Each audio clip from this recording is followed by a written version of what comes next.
શિક્ષકનો અને મારો એક પ્રસંગ તમને હું વાત કરું. યશદીપભાઈ, તમારે અને મારી જે કલ્પના છે તો ફીનું ભારણ અને ભણતરનો ખર્ચ વાલીએ વેઠવો પડતો હોય છે કે જે પ્રકારેનું ખાનગી શાળાઓમાં ને એવા જે ફિજુલ ખર્ચ જે કહીએ આપણે તો એના કમ્પેરિઝનમાં સરકારી શાળાઓમાં કયા એવા ફિજુલ ખર્ચ છે જે કપાઈ જતા હોય છે? કુલ કેટલી પ્રાથમિક શાળાઓ આવેલી છે, કુલ કેટલા શિક્ષકો ફરજ બજાવે છે, અને જે પ્રમાણે ક્ષમતા કહીએ આણંદ જિલ્લાની જે વિદ્યાર્થીઓને સમાવવાની એ કેટલી છે? યશદીપભાઈ, જે ખાનગી શાળાઓ અને સરકારી શાળા, મારા વિચારોથી અને મારા જે મૂલ્યાંકન કરવાના વિચારો છે ને, એમાં કોઈ પણ રીતના કમ્પેરિઝન થઈ શકે એવું મને લાગતું નથી. નમસ્કાર મિત્રો, ટ્રેન્ડિંગ ગુજરાતના વિશેષ એપિસોડ ચર્ચામાં આપનું હાર્દિક સ્વાગત છે. આજે આપણે એકત્ર થયા છે આ એક એવા મુદ્દા સાથે કે જે કદાચ આપને પણ આપની બાળપણની યાદોમાં કદાચ શેરવી જાય તો નવાઈની વાત નહીં રહે. જી હા, આજે આપણે વાત કરવી છે આપણા અને જે ઓલમોસ્ટ જે પ્રમાણે 20 વર્ષ કે 15 વર્ષ પહેલાના જેટલા લોકો છે કે જેમણે 20 વર્ષ 15 વર્ષ પહેલા પ્રાથમિક શિક્ષણ મેળવ્યું છે તે લોકોના જીવન સાથે સંકળાયેલી વાતો સાથે. જી હા, જે પ્રમાણે પ્રાથમિક શિક્ષણ મેળવવું અને પહેલા જે સરકારી સ્કૂલમાં પ્રાથમિક શિક્ષણ આપણે મેળવતા હતા અને હાલની જે ખાનગી સ્કૂલ જે છે તેમાં જે શિક્ષણ આપવામાં આવે છે તેની વચ્ચેના, એટલે કે કહી શકીએ કે શિક્ષણની જરૂરિયાત અને શિક્ષણના વેપાર વચ્ચેના તફાવતને સમજવા માટેનો જે આજનો આ પોડકાસ્ટ છે તે આપણે કરવા જઈ રહ્યા છે. આપણી સાથે ઉપસ્થિત છે સુનિલભાઈ કે જેઓ આણંદ જિલ્લા પંચાયતમાં શિક્ષણ સમિતિના ચેરમેન છે. સુનિલભાઈ, આપનું હાર્દિક સ્વાગત છે. નમસ્તે યશદીપભાઈ. સાહેબ, એક વિશેષ મુદ્દો કે શિક્ષણ જે પાયાની જરૂરિયાત હોય, કોઈના પણ ભવિષ્યનું ઘડતર એ શિક્ષણ થકી થતું હોય છે. સરકારી શાળાઓમાં જે શિક્ષણ આપવામાં આવતું હતું, કારણ કે હું પણ સરકારી સ્કૂલમાં ભણેલો છું, મને ખબર છે કઈ રીતના કઈ મહેનત સાથે વિદ્યાર્થીઓ સાથે શિક્ષકો ટ્રીટ કરતા હોય છે. અને હાલનું જે ખાનગીકરણ છે શિક્ષણનું અને જે પ્રાઇવેટ શાળાઓમાં જે ઊંચા કહી શકીએ કે ફીના અને એના ધોરણો સાથેની જે સ્કૂલો ચાલે છે, એટલે કહી શકીએ એક બિઝનેસ ચાલે છે, તો એ બેની વચ્ચેનો તફાવત આપની દ્રષ્ટિએ શું છે? કારણ કે શિક્ષણ જગત સાથે આપ સંકળાયેલા છો ને જિલ્લાની તમામ શિક્ષણની જે શાળાઓ છે શિક્ષણ આપતી તેની જવાબદારી આપના શિરે છે. ત્યારે યશદીપભાઈ, જે ખાનગી શાળાઓ અને સરકારી શાળા, મારા વિચારોથી અને મારા જે મૂલ્યાંકન કરવાના વિચારો છે ને, એમાં કોઈ પણ રીતના કમ્પેરિઝન થઈ શકે એવું મને લાગતું નથી. તમને એક નાનું ઉદાહરણ આપું. ખાનગી શાળા હોય તો કાયમી શિક્ષકો હોતા નથી. સરકારી શાળા હોય તો મેરિટ ધરાવતા શિક્ષકો કાયમી હોય છે. ખાનગી શાળાની આપણે વાત કરીએ તો ફીનું ભારણ અને ભણતરનો ખર્ચ વાલીએ વેઠવો પડતો હોય છે અને નિભાવવો પડતો હોય છે. જ્યારે સરકારી શાળાની આપણે જો વાત કરીએ તો ફી લેવામાં આવતી નથી. વિદ્યાર્થીઓને શિષ્યવૃત્તિ સાથે પાઠ્ય પુસ્તકો, સ્વાધ્યાય પોથી, નોટબુક્સ વગેરે જેવી યોજનાનો સરકારનો લાભ આપવામાં આવે છે. સાથે એનાથી આપણે આગળ વધીએ યશદીપભાઈ, તો નિપુણ ભારત જે અંતર્ગત યોજના સરકાર ચલાવી રહી છે, એમાં દરેક શાળામાં 30થી વધુ જાતનું જુદું જુદું મટીરિયલ શિક્ષણને લગતું આપવામાં આવે છે. યશદીપભાઈ, તમારે અને મારી જે કલ્પના છે એ કલ્પના પછીનું જે પણ મટીરિયલ હોય એ નિપુણ ભારતને સરકારશ્રી આપી રહી છે અત્યારે. એટલે જે મટીરિયલ બાળકોને આપવામાં આવે છે તે મટીરિયલ જે એક આખું સ્ટાન્ડર્ડ SOP પ્રમાણે જ બનતું હશે, મટીરિયલ કેવી રીતે બનતું હશે? જે નિપુણ ભારત સરકારની યોજના છે ને એ આખા ભારત દેશમાં એનું ઇમ્પ્લિમેન્ટ કરવામાં આવી રહ્યું છે. અને ભારત સરકાર જ્યારે યોજનાનું ઇમ્પ્લિમેન્ટ કરે છે ને ત્યારે એના વિચારો અને એની જે વિચાર શક્તિ છે એ ભારત દેશના જે સારામાં સારા લોકો તૈયાર કરીને શિક્ષણને જે આગળ લઈ જવા માટે તૈયાર છે. 2047માં વિકસિત ભારત આપણે કેવી રીતના બનાવવાનું છે એની યોજના પ્રમાણે આ કામ ચાલી રહ્યું છે. સુનિલભાઈ, જે પ્રમાણે આ તો આપણે વાત કરી છે કે શિક્ષકોની ને એની જે અને મટીરિયલ જે આપવામાં આવે છે, સાથે જ જે પ્રમાણે વાત કરવામાં આવે તો એક અમે સ્કૂલે જ્યારે અમે લોકો જતા ત્યારે એક મધ્યાહન ભોજનથી સીધા કનેક્ટ હોતા હતા. કારણ કે શાળામાં જે બપોરનું ભોજન આપવામાં આવતું હતું ને મિત્રો સાથે બેસીને ખાવાની જે મજા આવતી હતી એ કંઈક અલગ હતી. એ યાદો અમારી સંકળેલી છે એની સાથે. તો આજની સ્થિતિ કઈ પ્રકારે પ્રમાણેની આ સિસ્ટમ છે તે ચાલી રહી છે? ભોજન માટે આપણે અત્યારે ખાનગી શાળાની જો વાત કરીએ તો એ મા બાપે એ પે કરવું પડે છે અને પે કર્યા પછી એમને ભોજન મળે છે. જ્યારે સરકારી શાળામાં યશદીપભાઈ એવું હોય કે સવારમાં 11:30 નાસ્તો કઠોળવાળો પ્રોટીનયુક્ત આપવામાં આવે છે અને બપોરે જ્યારે 2 વાગે ત્યારે ભોજન અલગ અલગ દિવસ પ્રમાણે જે પણ નક્કી કર્યું છે એ પ્રમાણે આપવામાં આવે છે. એની માટે સરકારે મધ્યાહન ભોજન યોજના પણ કનેક્ટિવિટીમાં જોડેલી છે. સાથે એનાથી આગળ આપણે વધીએ તો મામલતદાર ઓફિસમાં પણ જે આપણે આયોજન કરવામાં આવે છે અને તેમના અંડરમાં આ બધી દેખરેખમાં કામગીરી કરવામાં આવે છે. એટલે એક આખું જે રિપોર્ટિંગ સાથેનું એક સ્ટ્રક્ચર ડેવલપ છે કે કઈ રીતના આપવામાં આવે છે. હા. જે પુરવઠો પણ આપવામાં આવે છે એ પણ મામલતદાર ઓફિસમાંથી સરકારશ્રીની રાહતભેર નીચે પણ જોઈને કામગીરી કરવામાં આવે છે. એ સિવાય કઈ કઈ સુવિધાઓ છે? આપણે જનરલ વાત કરીએ, આપણે અત્યારે કમ્પેરિઝન ચાલી રહ્યું છે ખાનગી શાળા અને જે સરકારી શાળા છે, તો કઈ કઈ એવી સુવિધાઓ છે આજે એના પર આપ હાઇલાઇટ કરવા માંગશો? આપણે ખાનગી શાળામાં ટ્રાન્સપોર્ટેશન સુવિધા હોય તો એ વાલી મા બાપે ભોગવવાની હોય છે.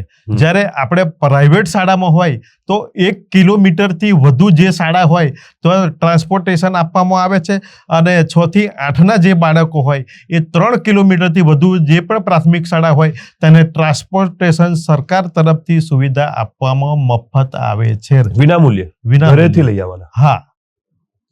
અત્યારે કેટલા વિદ્યાર્થીઓ હશે એવા કે જે આ સુવિધાનો લાભ લેતા હશે રાજ્ય કક્ષાએ વાત કરીએ તો? રાજ્ય સરકારે આપણે જોઈએ તો વધુમાં વધુ શાળા આમાં આપણે લાભ લેતી હોય છે. અચ્છા. બેઝિક જે પ્રમાણે અત્યારનું જે આખું આ જે શિક્ષણનું માળખું છે, આની જે વાત કરવામાં આવે તો લાખો બાળકો આ ટ્રાન્સપોર્ટની સુવિધાનો લાભ લઈ રહ્યા છે, જેમ રીતે આપ જણાવી રહ્યા છો. પરંતુ આ સિવાય પણ સુનિલભાઈ આપણે ચોક્કસ જાણવા માંગીશું કે જે પ્રકારેનું ખાનગી શાળાઓમાં ને એવા જે ફિજુલ ખર્ચ જે કહીએ આપણે, તો એના કમ્પેરિઝનમાં સરકારી શાળાઓમાં કયા એવા ફિઝુલ ખર્ચ છે જે કપાઈ જતા હોય છે? દાખલા તરીકે ખાનગી શાળા હોય તો શાળાનો યુનિફોર્મ છે, એનું બીજું બધું છે, એ બધું વેચાતું તમારે લેવું પડતું હોય છે. જ્યારે સરકારી શાળા હોય તો તમામ જે ભણતા વિદ્યાર્થીઓ છે એને યુનિફોર્મનો ખર્ચ માટે સરકાર શિષ્યવૃત્તિ આપે છે. એની સાથે આપણે જે હમણાં અગાઉ વાત થઈ એ પ્રમાણે કે ભાઈ પાઠ્યપુસ્તકો આપવામાં આવે છે, નિપુણ ભારત અંતર્ગત જે સ્વાધ્યાય પોથી આપવામાં છે, આ તમામ વસ્તુ એમને આપવામાં આવે છે. જે પ્રમાણે હું સમજુ છું ત્યાં સુધી સુનિલભાઈ મને જે દેખાય છે, ખાનગી શાળામાં આપણે જઈએ ને એટલે આપણને એક ઓરા આપી દેવામાં આવે છે કે તમારા બાળકને અમે આ ટ્રેનિંગ આપીશું કે આ રીતના તૈયાર કરીશું, આ છે. એ સરકારી સ્કૂલમાં ક્યાંય દેખાતું નથી. એ પ્રમાણે જેમ કે કોઈ કો કરિક્યુલર એક્ટિવિટી છે, કોઈ છોકરામાં કોઈ એવી પ્રતિભા છુપાયેલી છે કે જેને નિખારવાનો જે ખાનગી સ્કૂલમાં જે પ્રમાણે એને ટ્રેનિંગ ને એ બધું આપવામાં આવે છે, સરકારી સ્કૂલમાં શું સ્થિતિ? તમે જે પહેલું કહ્યું કે ભાઈ ખાનગી શાળામાં તો કોઈ પણ એક્ટિવિટી કરવામાં આવે તો એ મા બાપને ખર્ચ કરવો પડતો હોય છે. જ્યારે સરકારી શાળામાં કેવું હોય છે કે ભાઈ ભણતા વિદ્યાર્થીઓને, તમને કદાચ આ વાત ખ્યાલ નહીં હોય યશદીપભાઈ, કે અત્યારે દરેક દીકરીઓ જે 6ઠા 7મા અને 8મા ધોરણમાં ભણે છે ને એને સ્વરક્ષણ માટે તમામ જિલ્લાની કે રાજ્ય સરકાર તમામ શાળાને કરાટેની ટ્રેનિંગ માટે યોગ્ય શિક્ષકો આપવામાં આવે છે, યોગ ટીચરો આપવામાં આવે છે, વ્યાયામ, ચિત્ર, ક્રાફ્ટ એ પણ સુવિધા દરેક પીએમસી શાળામાં આપવામાં આવે છે. સરકારી સ્કૂલમાં? હા, સરકારી સ્કૂલમાં. તો એમને કયા એવા પ્લેટફોર્મ મળતા હોય છે આનાથી જનરલી? એનાથી આપણે જઈએ તો એને જીવન જીવવાની જે પ્રતિભા બહાર લાવવાની પ્રવૃત્તિ મળે છે. દાખલા તરીકે જીવન જીવવામાં ભણતરની સાથે સાથે વિવિધ વિભાગમાં પણ તમારામાં રુચિ હોવી જોઈએ અને તમે જે પણ વિષયમાં પસંદ કરો એ વિષયમાં જવાની તમને તક મળતી હોય છે. પણ બીજી તરફે આપણે જોઈએ તો જે રિઝલ્ટ જે બોલતા હોય છે, ખાનગી શાળાના રિઝલ્ટ આવતા હોય છે અને એના બોર્ડ લાગતા હોય, પોસ્ટર લાગતા હોય ને જે પ્રકારેનો પ્રચાર પ્રસાર થતો હોય છે, સરકારી સ્કૂલો ક્યાંક આમાં પાછળ પડતી હોય એવું નથી લાગતું આપને? માર્કેટિંગની જે સ્ટ્રેટેજી છે, બધું કામ યશદીપભાઈ માર્કેટિંગથી પૂરું નહીં થતું. જી. હું તમને એક ઉદાહરણ આપું કે ભાઈ ખાનગી શાળા છે આપણી, તો ખાનગી શાળામાં મૂલ્યાંકન પદ્ધતિ છે, એનું જે ઇન્સ્પેક્શન કરવાની વાત આવતી હોય તો એ ખાનગી શાળાની અંદર જાતે અને સ્વયં કરતા હોય છે.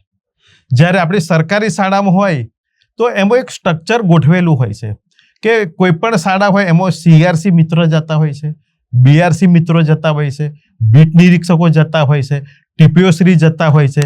એટલે સરકારમાં સતત મોનિટરિંગ કરતા અધિકારીઓ શ્રીની નિમણૂક કરવામાં આવે છે અને જ્યારે આ નિમણૂક કરેલા અધિકારીઓ શ્રી હોય ને એ તમામ રિપોર્ટ રાજ્ય સરકાર અને જિલ્લા શિક્ષણ સમિતિને પહોંચતો કરતા હોય છે. આ રિપોર્ટ પછી શું કાર્યવાહી થતી હોય છે કામગીરી? આ પછી જે પણ રિપોર્ટ આપણે પહોંચાડીએ છીએ ત્યાર પછી જે FLN ની ટ્રેનિંગને આવે છે એમાં ગુણવત્તાનો સુધારા વધારા હોય એનું મૂલ્યાંકન કરવામાં આવે છે કે ભાઈ કેટલા બાળકોનું આ શું રિઝલ્ટ આવ્યું એ પ્રમાણે પાછી એમાં સુધારો વધારો કરીને વધુ આગળ કેમ એમાં મદદરૂપ વિદ્યાર્થીને થઈ શકે એનું આપણે કામગીરી કરી રહી છે. પણ જે પ્રમાણે મૂલ્યાંકન ને બધું તો થતું હોય છે, પરંતુ જે શાળાની પરિસ્થિતિ હોય છે, ઘણા એવા વિડીયો પણ સામે આવે છે, ઘણી એવી સ્થિતિ હોય છે શાળાની, જર્જરિત શાળા હોય, બાળકોને બેસવાની સુવિધા ના હોય, પાણી પીવાની સુવિધા ના હોય, ટોયલેટ બાથરૂમની યોગ્ય સુવિધા ના હોય. સરકારી સ્કૂલો પર આવા ઘણા બધા જે છે એક કહીએ કે બેન્ચમાર્ક લાગેલા છે અને જે જોવા પણ મળતા હોય છે. તો આણંદ જિલ્લાની શું સ્થિતિ છે આ સમગ્ર મામલે? યશદીપભાઈ, આ સમય બહુ જૂનો થઈ ગયો. મને પ્રધાનમંત્રીશ્રીનું સપનું છે કે 2047માં વિકસિત ભારત બનાવવું. જો આપણે 2047માં વિકસિત ભારત બનાવવું હોય ને તો વિકસિત ભારત બનાવવા માટે 47માં અત્યારે આપણે ગણીએ આ 2025 ચાલે છે. 25ની અંદર આપણે બીજા 27 વર્ષ ઉમેરીએ એટલે 2047 થઈ જાય. એની તૈયારી આજથી જ ચાલુ થઈ ગઈ છે. અત્યારે નવી પ્રાથમિક શાળાને તમે અને અમે જોઈએ ને તો તમારી કલ્પના બહાર નવી બાંધકામ ચાલુ રહી છે. એમાં તમને એક હું ઉદાહરણ આપું કે આણંદ જિલ્લાની વાત કરું છું તમારી જોડે. આણંદ જિલ્લામાં 990 પ્રાથમિક શાળા છે. 990 પ્રાથમિક શાળામાં સર્વપ્રથમ વાર અત્યાર સુધીમાં 1187 ઓરડાનું બાંધકામની કાર્યવાહી ચાલુ કરવામાં આવેલી છે. એ તમે જે નવા ઓરડા બને છે એમાં એક વર્ગખંડની અંદર 4 પંખા 4 ટ્યુબલાઇટ હોય છે, સ્માર્ટ બોર્ડ હોય છે, કોમ્પ્યુટર લેબ હોય છે. એનાથી આપણે વધીએ તો આપણે જે દિવ્યાંગ લોકો છે એમને સ્કૂલની અંદર જ્યારે જવાનું હોય તો તમે એના સ્કૂલના ઝાંપા આગળ તમે મૂકી દે એના મા બાપ એના વાલી તો એની જે ટાઇલ્સ આવે છે એ ટાઇલ્સનું કામગીરી પણ એવું કર્યું કે એ દિવ્યાંગ બાળક એના વર્ગ સુધી પણ પહોંચી જાય છે. એનાથી આપણે આગળ વધીએ તો ગ્રાઉન્ડ ફ્લોર હોય, ફર્સ્ટ ફ્લોર હોય તો બંને જગ્યાએ પીવાનું સ્વચ્છ પાણીની પરબ હોય છે. ઉપર અને નીચે એટલે કે ગ્રાઉન્ડ ફ્લોર અને ફર્સ્ટ ફ્લોર આપણે જોઈએ તો વોશરૂમ હોય છે અને દિવ્યાંગ બાળકો માટે પણ એનું વોશરૂમની સુવિધા અલગથી કરવામાં આવે છે. એટલે યશદીપભાઈ એ જમાનો આખો હવે બદલાઈ ગયો છે. આપણું જે માન્ય પ્રધાનમંત્રીનું સપનું છે વિકસિત ભારતનું સપનું એ બાજુ આપણો દેશ આપણો જિલ્લો આગળ વધવા માટે ચાલી રહ્યો છે.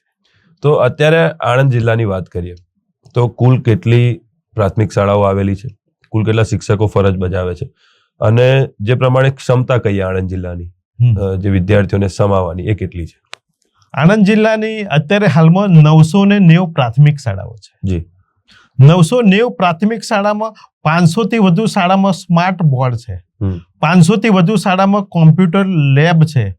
અને તમે જ્યારે શિક્ષક મિત્રોની વાત કરીને તો આણંદ જિલ્લાનું કુલ મેકમ 6000 શિક્ષકોનું છે. એની અંદર 590 જેવા શિક્ષકો ખરા ને એ અત્યારે મેકમ ભરાઈ ગયેલું છે.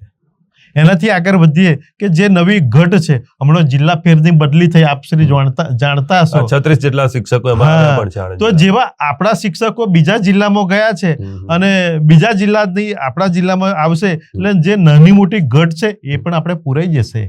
અને બાકી 1 જૂનથી એટલે કે નવું જ્યારે સત્ર થશે ને તો નવા શિક્ષક જે વિદ્યાસહાયકને આપણી ભરતી સરકાર શ્રી કરવાની છે એટલે બાકીની જે ઘટનો પ્રશ્ન છે એ પણ આપણો પૂરો થઈ જશે.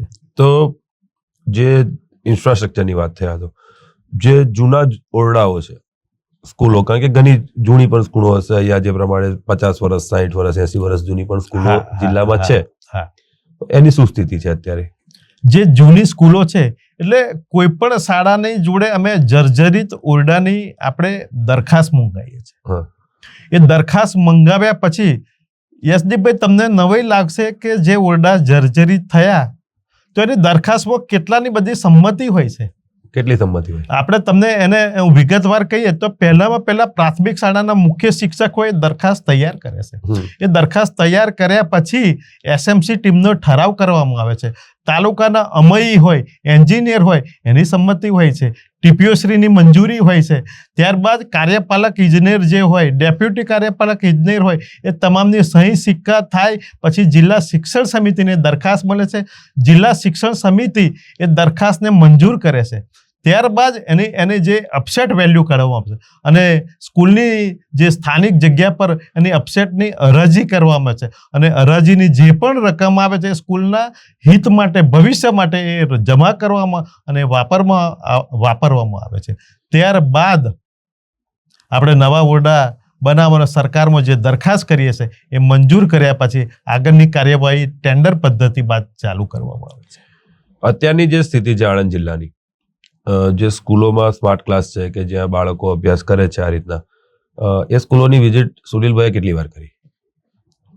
બહુ જ્યાં જરૂરિયાત છે કે જ્યાં નથી પહોંચી સુવિધા, તમે પહોંચ્યા પછી તમને એવું લાગ્યું હોય કે આ કામ કરવાની જરૂર હતી, એવું તમે કેટલી વાર કામ કર્યું?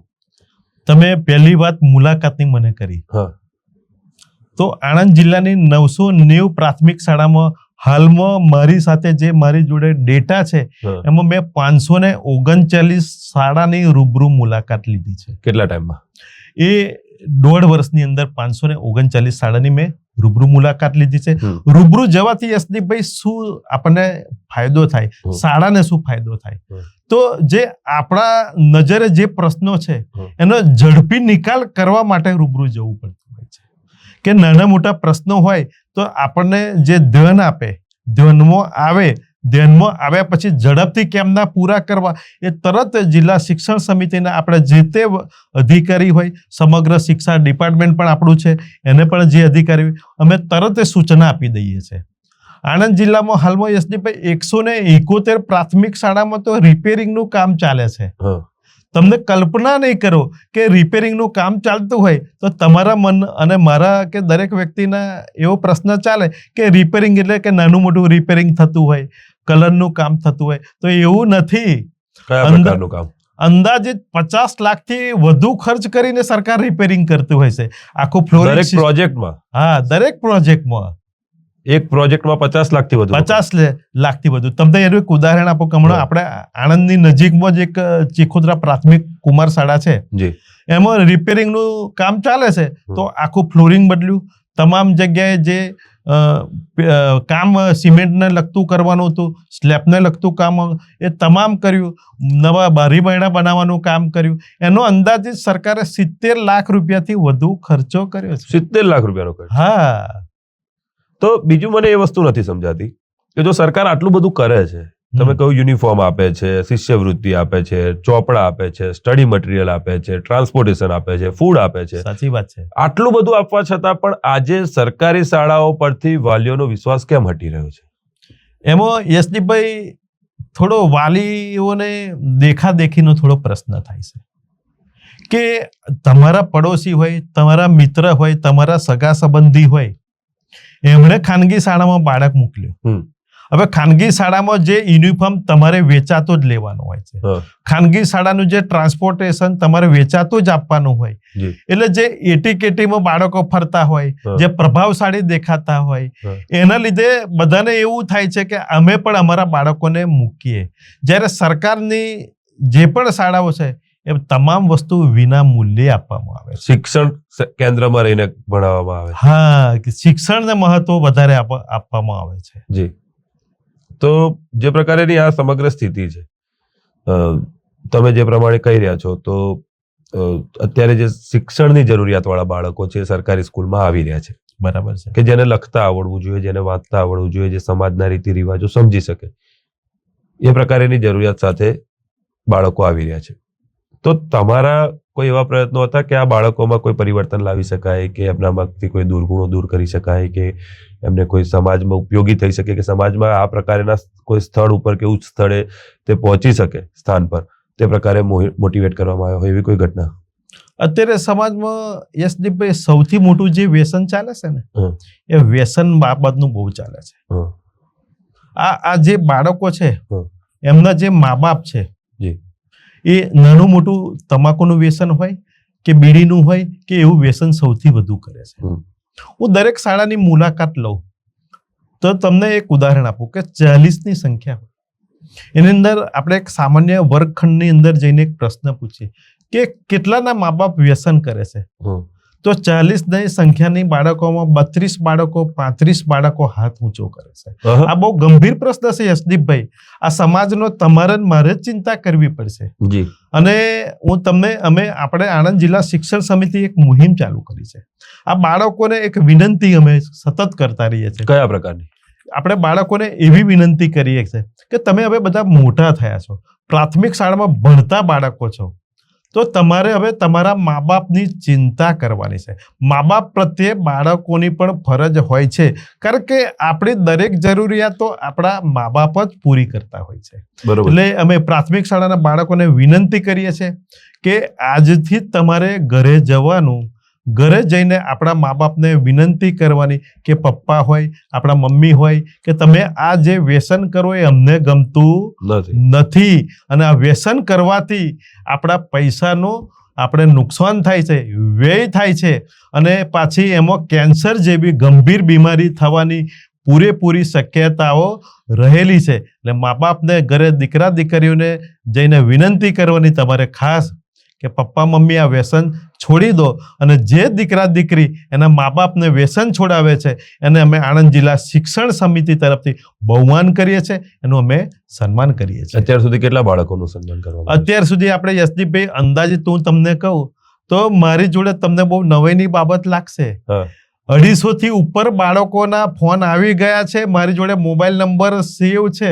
એમના નાના મોટા જે પ્રશ્નો છે એ તો અમે હલ કર્યા, પણ એ બાળકો એ પણ પાછા ફોન કરીને કે મારા મમ્મી છે, મારા કાકા છે, એમણે વ્યસન છોડે અંદાજિત 1 મહિનો થઈ ગયો છે.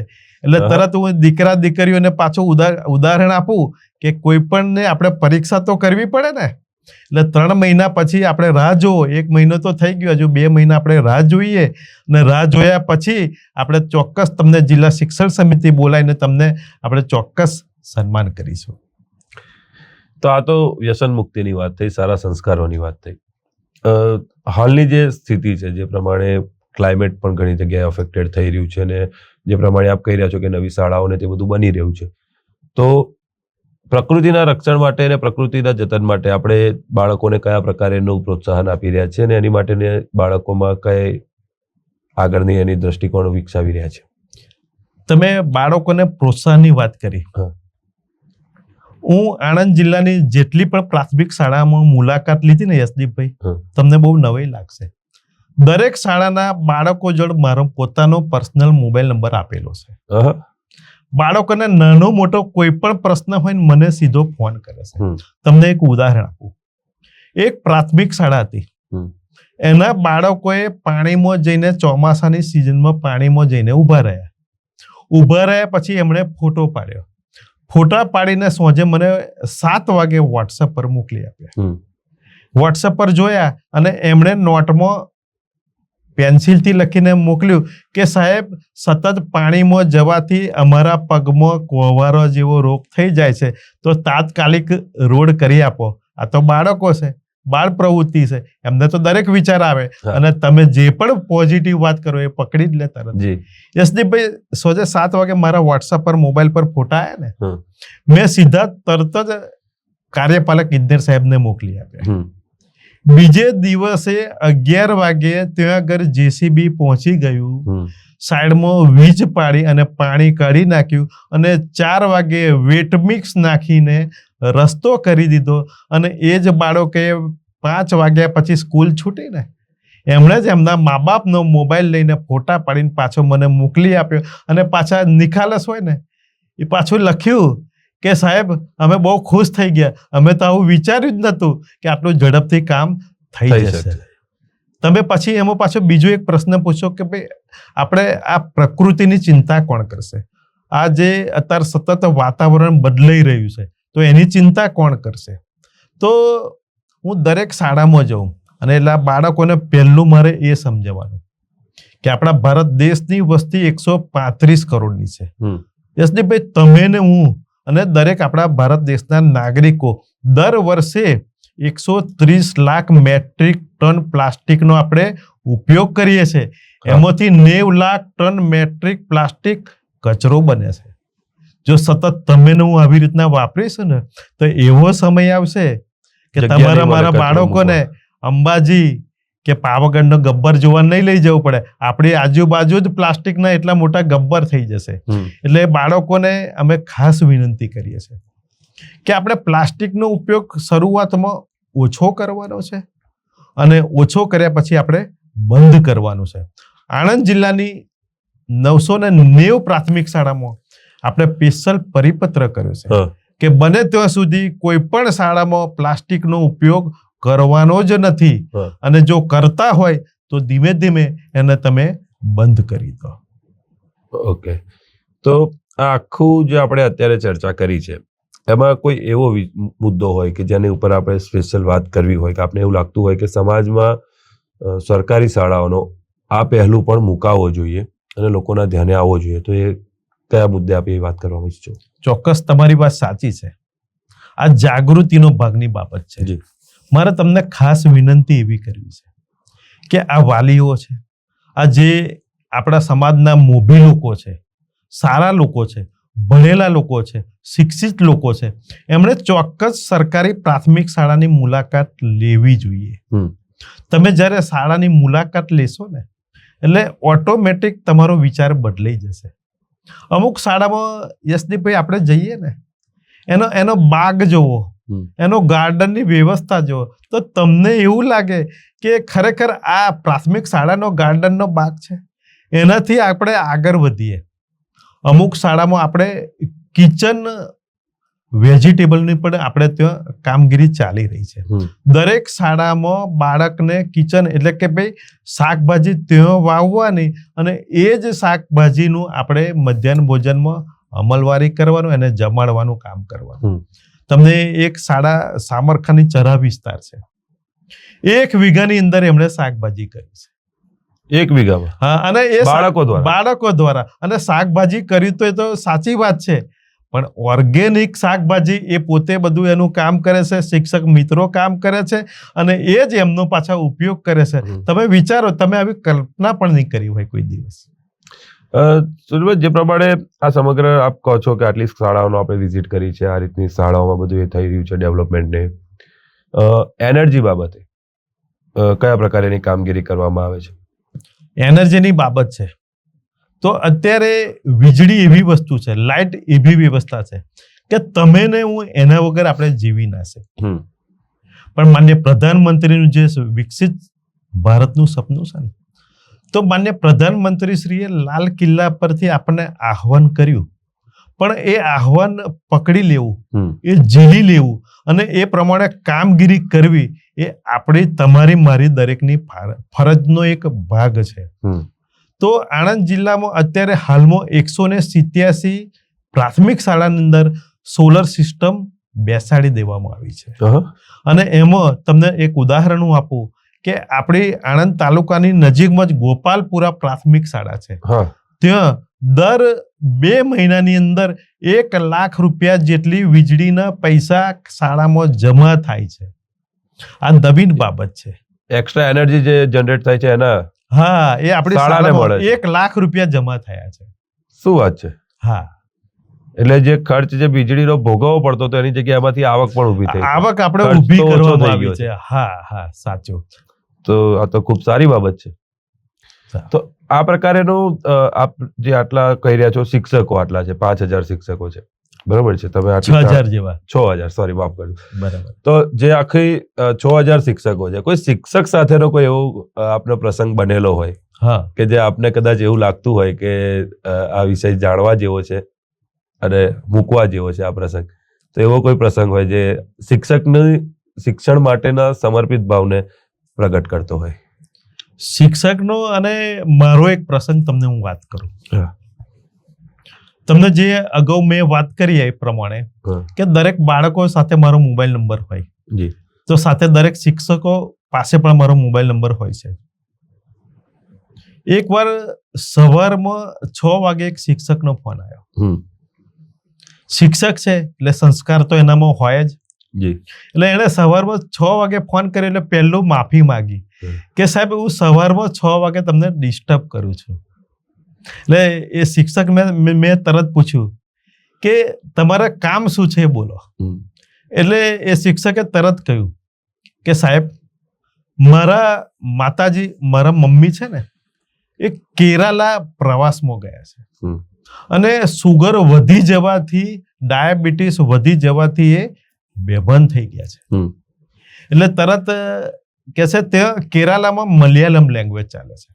અને જે ટૂર બસ વાળા જે ડ્રાઈવર અને જે ઓર્ગેનાઇઝર છે એ મિત્રો હિન્દીથી આગળ કશું બોલી શકતા નથી. તો સાહેબ, તમે અમને કંઈ મદદ કરી શકશો આ બાબતે?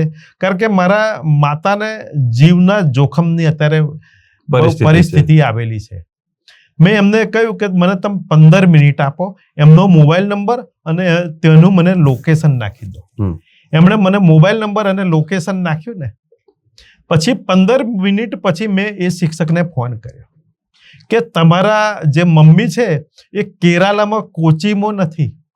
તમારા મમ્મી છે કેરાલાથી દૂર એલએપી જે 200 કિલોમીટર દૂર છે, ત્યાં તમારા મમ્મી છે. મને બીજી 15 મિનિટ પછી આપો. યશદીપભાઈ, 15 મિનિટ પછી મેં જે કેરાલામાં મારા જે મિત્રો હતા, મારા જે સંપર્ક હતા, એને આ નંબર જે એલએપીમાં મોકલ્યા. એ 15 થી 20 મિનિટમાં ત્યાં જે બસનું લાઈવ લોકેશન હતું ત્યાં પહોંચી ગયા. એમના મમ્મીને લઈને પોતાની ગાડીમાં દવાખાનામાં દાખલ કર્યા અને બપોરે 12:30 મને ફોટા સેલ્ફી સાથે પાડીને મોકલી આપ્યા. અને એ શિક્ષકના મમ્મીનો આજે જીવ બચેલો છે. અને આપણે જે આ કામ કર્યું એમાં આપણને પણ એક સંતોષ થાય છે કે ભાઈ આપણે સમાજને એક હકારાત્મક વસ્તુ અપાયા છે, મદદ કરવાયા છે, અને એનો આપણને ચોક્કસ મને સંતોષ છે. જી હા, તો જે પ્રમાણે આપણે આ સમગ્ર જે પ્રશ્ન છે કે જે શૈક્ષણિક સંસ્થાઓ કે જ્યાં આજે ખાનગી શિક્ષણ આપવામાં આવે છે ને બીજી તરફે જે સરકારી આખું માળખું છે તે કયા પ્રકારે કામ કરે છે અને બાળકોને આપને કયા પ્રકારેનું શિક્ષણ સરકારી સ્કૂલોમાં આપવામાં આવે છે તે સમગ્ર બાબતે આપણે માહિતી મેળવી હતી. અમે પણ આ વિડીયોના મારફતે આપને એક અપીલ કરવા માંગીએ છીએ કે આપના વિસ્તારમાં આવેલી સરકારી શાળાની અચૂક મુલાકાત કરજો, કારણ કે આપ જે શાળામાં અભ્યાસ કરતા હતા તેની સ્થિતિ આજે શું છે તે ચોક્કસથી બદલાયેલી સ્થિતિ આપને ત્યાં મુલાકાત દરમિયાન જોવા મળી શકે છે. તો આ જ પ્રકારના વધુ અપડેટ સાથે અમારી સાથે જોડાયેલા રહેજો. અમે વધુ માહિતી આ પ્રકારની આપતા રહીશું. સુનિલભાઈ, આપ અમારી સાથે જોડાયા તે બદલ આપનો ખૂબ ખૂબ આભાર, અને આપનો કિંમતી સમય અમને આપ્યો તે બદલ પણ આભાર. ચોક્કસ, તમારો પણ યશદીપભાઈ આભાર કે તમે સમાજને જે જાગૃતિનો ભાગ લીધો છે, જે સમજાવવા માટે આ જે કાર્યક્રમ કર્યો એ બદલ આપનો પણ હું આભાર માનું છું.